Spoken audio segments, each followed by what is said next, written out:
പ്രിയപ്പെട്ട ദേശവാസികളെ, നമസ്കാരം. കഴിഞ്ഞ ദിവസങ്ങളിൽ രാജ്യത്തിൻ്റെ ശക്തിയും സംയമനവും നാം എല്ലാവരും കണ്ടതാണ്. ആദ്യമായി ഓരോ ഇന്ത്യക്കാരൻ്റെയും പേരിൽ ഇന്ത്യയുടെ ശക്തമായ സൈന്യങ്ങളെയും സായുധ സേനാംഗങ്ങളെയും നമ്മുടെ രഹസ്യാന്വേഷണ ഏജൻസികളെയും നമ്മുടെ ശാസ്ത്രജ്ഞരെയും ഞാൻ അഭിവാദ്യം ചെയ്യുകയാണ്. ഓപ്പറേഷൻ സിന്ദൂറിൻ്റെ ലക്ഷ്യങ്ങൾ നേടിയെടുക്കാൻ നമ്മുടെ ധീരരായ സൈനികർ അപാരമായ ധൈര്യം തന്നെ കാണിച്ചു. ഈ ധൈര്യം നമ്മുടെ രാജ്യത്തെ ഓരോ അമ്മയ്ക്കും, രാജ്യത്തെ ഓരോ സഹോദരിക്കും, രാജ്യത്തെ ഓരോ പുത്രിമാർക്കും ഞാൻ സമർപ്പിക്കുകയാണ്. സുഹൃത്തുക്കളെ, ഏപ്രിൽ 22 പഹൽഗാമിൽ തീവ്രവാദികൾ കാണിച്ച ക്രൂരത നമ്മുടെ രാജ്യത്തെയും ലോകത്തെയും ഞെട്ടിച്ചു കളഞ്ഞതാണ്. നിഷ്കളങ്കരായ പൗരന്മാർ അവധി ആഘോഷിക്കുമ്പോൾ അവരുടെ കുടുംബങ്ങളുടെയും കുട്ടികളുടെയും മുന്നിൽ വെച്ച് അവരെ ക്രൂരമായി കൊലപ്പെടുത്തുന്നത് നാം കണ്ടതാണ്. അവരുടെ മതത്തെക്കുറിച്ച് ചോദിച്ചുകൊണ്ടാണ് അവരത് ചെയ്തത്. ഭീകരതയുടെ വളരെ ഭയാനകമായ മുഖമായിരുന്നു നാം കണ്ടത്. അത് തികച്ചും ക്രൂരതയായിരുന്നു. രാജ്യത്തിൻ്റെ ഐക്യം തകർക്കാനുള്ള മ്ലേച്ഛമായ ശ്രമം കൂടിയായിരുന്നു അത്. എനിക്ക് വ്യക്തിപരമായി ഈ വേദന വളരെ വളരെ വലുതായിരുന്നു. ഈ ഭീകരാക്രമണത്തിന് ശേഷം മുഴുവൻ രാഷ്ട്രവും, ഓരോ പൗരനും, ഓരോ സമൂഹവും, ഓരോ വർഗവും, എല്ലാ രാഷ്ട്രീയ പാർട്ടിയും തീവ്രവാദത്തിനെതിരെ ശക്തമായ നടപടി സ്വീകരിക്കാൻ ഒരേ സ്വരത്തിൽ ആവശ്യപ്പെടുകയുണ്ടായി. ഭീകരരെ തുടച്ചു നീക്കാൻ ഇന്ത്യൻ സേനയ്ക്ക് ഞങ്ങൾ പൂർണ്ണ സ്വാതന്ത്ര്യവും നൽകി. ഇന്ന് എല്ലാ തീവ്രവാദികൾക്കും, എല്ലാ ഭീകര സംഘടനകൾക്കും അറിയാം, നമ്മുടെ സഹോദരിമാരുടെയും പെൺമക്കളുടെയും നെറ്റിയിൽ നിന്ന് സിന്ദൂരം നീക്കം ചെയ്യുന്നതിൻ്റെ അനന്തരഫലമായിട്ടാണ് നമ്മളിത് ചെയ്തതെന്ന്. സുഹൃത്തുക്കളെ, ഓപ്പറേഷൻ സിന്ദൂർ എന്നത് വെറുമൊരു പേരല്ല, മറിച്ച് രാജ്യത്തെ കോടിക്കണക്കിന് ജനങ്ങളുടെ വികാരങ്ങളുടെ പ്രതിഫലനമാണ്. ഓപ്പറേഷൻ സിന്ദൂർ നീതിയുടെ അചഞ്ചലമായ പ്രതിജ്ഞ കൂടിയാണ്. മെയ് 6 രാത്രി വൈകിട്ട്, മെയ് 7 അതിരാവിലെ ലോകം മുഴുവൻ ഈ പ്രതിജ്ഞയുടെ ഫലം എങ്ങനെയെന്ന് കണ്ടു. പാകിസ്ഥാനിലെ ഭീകരരുടെ ഒളിത്താവളങ്ങളിലും പരിശീലന കേന്ദ്രങ്ങളിലും ഇന്ത്യൻ സൈന്യം കൃത്യതയോടെ ആക്രമണം നടത്തി. ഇന്ത്യക്ക് ഇത്രയും വലിയ ഒരു തീരുമാനമെടുക്കാൻ കഴിയുമെന്ന് തീവ്രവാദികൾ സങ്കൽപ്പിക്കുക പോലും ചെയ്തിരുന്നില്ല. എന്നാൽ രാജ്യം ഐക്യപ്പെടുകയും രാഷ്ട്രം ആദ്യം എന്ന ഒരു ആത്മാവിനാൽ നിറയുകയും ചെയ്യുമ്പോൾ രാഷ്ട്രമാണ് പരമോന്നതമാകുന്നത്. തുടർന്ന് ശക്തമായ തീരുമാനങ്ങൾ എടുക്കുകയും ഫലങ്ങൾ കൈവരിക്കുകയും നാം ചെയ്തു. ഇന്ത്യൻ മിസൈലുകൾ പാകിസ്ഥാനിലെ ഭീകര കേന്ദ്രങ്ങളെ ആക്രമിച്ചപ്പോൾ ഇന്ത്യയുടെ ഡ്രോണുകൾ ഭീകര സംഘടനകളുടെ കെട്ടിടങ്ങൾ മാത്രമല്ല, അവരുടെ മനോവീര്യവും ഇളക്കി. ബഹാവൽപൂർ, മുരിദ്കെ തുടങ്ങിയ ഇടങ്ങളിലെ ഭീകരരുടെ ഒളിത്താവളങ്ങൾ ഒരു തരത്തിൽ ആഗോള ഭീകരതയുടെ സർവകലാശാലകളാണ്.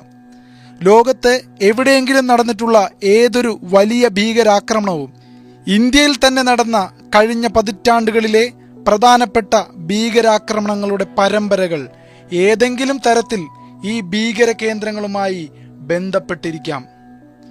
തീവ്രവാദികൾ നമ്മുടെ സഹോദരിമാരുടെ കുങ്കുമം നശിപ്പിച്ചു കളഞ്ഞു. അതിനാൽ ഇന്ത്യ ഈ ഭീകര ആസ്ഥാനങ്ങൾ നശിപ്പിച്ചു. ഇന്ത്യ നടത്തിയ ഈ ആക്രമണങ്ങളിൽ 100-ലധികം ഭീകരരാണ് കൊല്ലപ്പെട്ടത്. കഴിഞ്ഞ 2.5 മുതൽ 3 പതിറ്റാണ്ടുകളായി പാകിസ്ഥാനിൽ സ്വതന്ത്രമായി വിഹരിക്കുകയും ഇന്ത്യക്കെതിരെ ഗൂഢാലോചന നടത്തുകയും ചെയ്ത നിരവധി ഭീകരവാദികളെ ഇന്ത്യ ഒറ്റയടിക്ക് ഇല്ലാതാക്കി. സുഹൃത്തുക്കളെ, ഇന്ത്യയുടെ ഈ നടപടിയിൽ പാകിസ്ഥാൻ അങ്ങേയറ്റം നിരാശയും അങ്ങേയറ്റം ദുഃഖവും പ്രകടിപ്പിച്ചു. ഈ നിരാശയുടെ അവസ്ഥയിൽ അവർ വീണ്ടും ഒരു ധിക്കാരം കാണിക്കുകയാണ്. ഭീകരതയ്ക്കെതിരായ ഇന്ത്യയുടെ നടപടിയെ പിന്തുണയ്ക്കുന്നതിന് പകരം പാകിസ്ഥാൻ ഇന്ത്യയെ ആക്രമിക്കാൻ തുടങ്ങിയിരിക്കുന്നു. പാകിസ്ഥാൻ നമ്മുടെ സ്കൂളുകളെയും കോളേജുകളെയും ഗുരുദ്വാരകളെയും ക്ഷേത്രങ്ങളെയും സാധാരണ പൗരന്മാരുടെ വീടുകളെയും ലക്ഷ്യം വെച്ചു. പാകിസ്ഥാൻ നമ്മുടെ സൈനിക താവളങ്ങളെയും ലക്ഷ്യം വെച്ചു. എന്നാൽ ഇക്കാര്യത്തിലും പാകിസ്ഥാൻ തുറന്ന കാട്ടപ്പെടുകയാണ് ഉണ്ടായത്. പാകിസ്ഥാന്റെ ഡ്രോണുകളും മിസൈലുകളും ഇന്ത്യയുടെ മുന്നിൽ വൈക്കോൽ പോലെ വീണത് ലോകം കാണുകയുണ്ടായി. ഇന്ത്യയുടെ ശക്തമായ വ്യോമ പ്രതിരോധ സംവിധാനം അവയെ ആകാശത്ത് തന്നെ നശിപ്പിച്ചു. അതിർത്തിയിൽ ആക്രമണം നടത്താൻ പാകിസ്ഥാൻ ഒരുങ്ങിയിരുന്നു. പക്ഷേ ഇന്ത്യ പാകിസ്ഥാന്റെ നെഞ്ചിൽ ആക്രമിച്ചു. ഇന്ത്യൻ ഡ്രോണുകളും മിസൈലുകളും കൃത്യമായി പ്രയോഗിച്ചു. പാകിസ്ഥാൻ വളരെ അഭിമാനിച്ചിരുന്ന പാക് വ്യോമസേനയുടെ വ്യോമ താവളങ്ങൾക്ക് കേടുപാടുകൾ നമ്മൾ വരുത്തി. ആദ്യ 3 ദിവസങ്ങളിൽ തന്നെ സങ്കൽപ്പിക്കാൻ പോലും കഴിയാത്ത വിധം ഇന്ത്യ പാകിസ്ഥാനെ തകർത്തു. അതുകൊണ്ട് തന്നെ ഇന്ത്യയുടെ ആക്രമണാത്മക നടപടിക്ക് ശേഷം പാകിസ്ഥാൻ രക്ഷപ്പെടാനുള്ള വഴികൾ തേടാൻ തുടങ്ങി. സംഘർഷം കുറയ്ക്കണമെന്ന് പാകിസ്ഥാൻ ലോകത്തോട് മുഴുവൻ അഭ്യർത്ഥിക്കുകയായിരുന്നു. ഈ നിർബന്ധത്തിന് വഴങ്ങി കഠിനമായി ആക്രമണം നേരിട്ടതിനു ശേഷം മെയ് 10 ഉച്ച കഴിഞ്ഞ് പാകിസ്ഥാൻ സൈന്യം നമ്മുടെ DGMOയെ ബന്ധപ്പെട്ടു. അപ്പോഴേക്കും ഞങ്ങൾ ഭീകരതയുടെ അടിസ്ഥാന സൗകര്യങ്ങൾ വൻതോതിൽ നശിപ്പിച്ചിരുന്നു. ഭീകരർ കൊല്ലപ്പെട്ടിരുന്നു. പാകിസ്ഥാന്റെ ഹൃദയഭാഗത്ത് സ്ഥാപിച്ചിരുന്ന ഭീകര കേന്ദ്രങ്ങളെ നമ്മൾ നാശമാക്കി കഴിഞ്ഞിരുന്നു. അതുകൊണ്ട് പാകിസ്ഥാനിൽ നിന്ന് ഒരു അഭ്യർത്ഥനയുണ്ടായപ്പോൾ അവരുടെ ഭാഗത്തുനിന്ന് കൂടുതൽ തീവ്രവാദ പ്രവർത്തനങ്ങളോ സൈനിക സാഹസികതയോ കാണിക്കില്ലെന്ന് പാകിസ്ഥാൻ പറഞ്ഞപ്പോൾ അതുകൊണ്ട് മാത്രം ഇന്ത്യയും അത് പരിഗണിച്ചു. ഞാൻ ആവർത്തിക്കുന്നു, പാകിസ്ഥാനിലെ ഭീകരർക്കും സൈനിക സ്ഥാപനങ്ങൾക്കുമെതിരായ പ്രതികാര നടപടികൾ ഞങ്ങൾ താൽക്കാലികമായി നിർത്തിവെക്കുകയാണ്.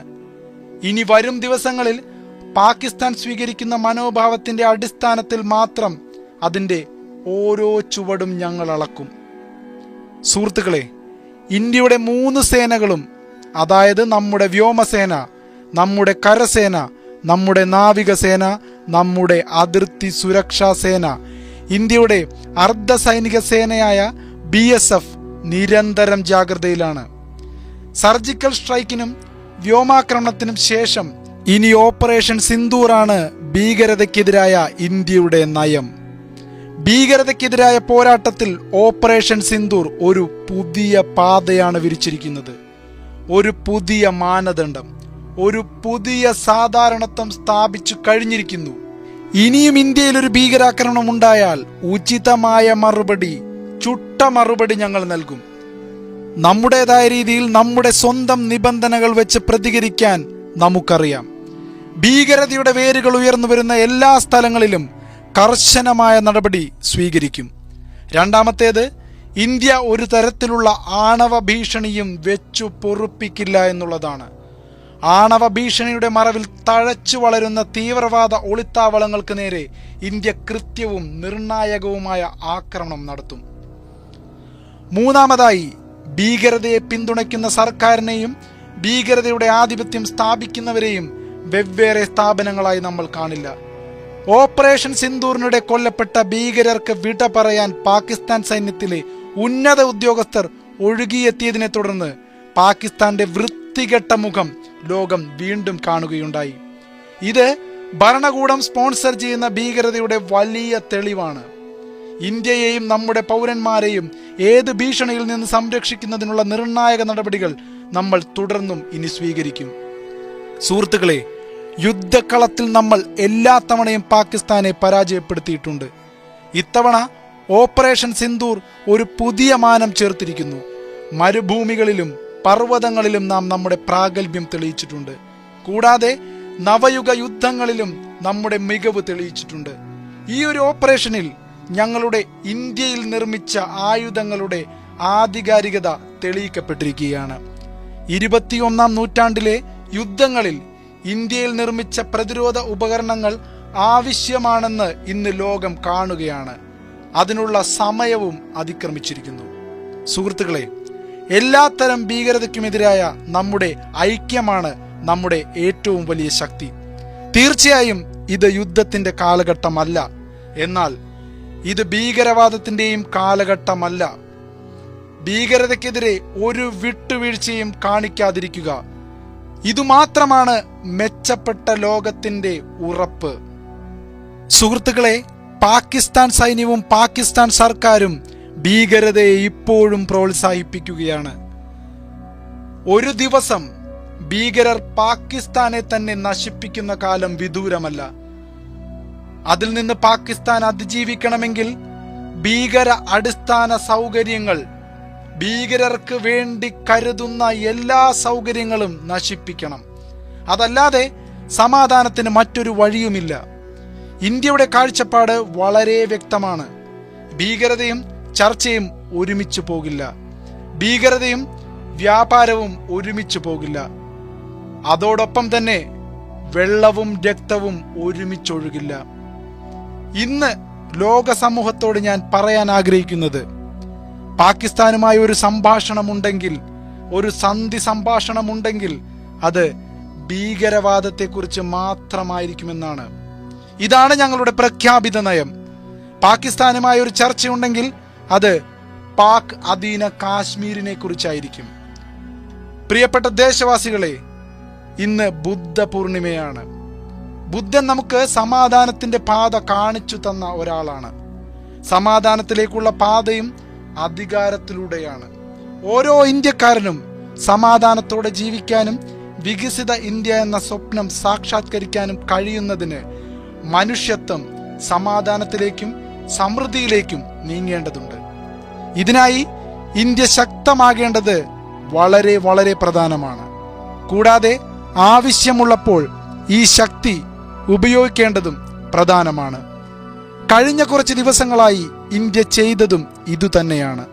ഞാൻ ഒരിക്കൽ കൂടി ഇന്ത്യൻ സൈന്യത്തെയും സായുധ സേനകളെയും അഭിവാദ്യം ചെയ്യാൻ ആഗ്രഹിക്കുന്നു. നമ്മുടെ ഇന്ത്യക്കാരുടെ ധൈര്യത്തെയും ഓരോ ഇന്ത്യക്കാരൻ്റെയും ഐക്യത്തിനായുള്ള പ്രതിജ്ഞയെയും ദൃഢനിശ്ചയത്തെയും ഞാൻ അഭിവാദ്യം ചെയ്യുകയാണ്. വളരെ നന്ദി.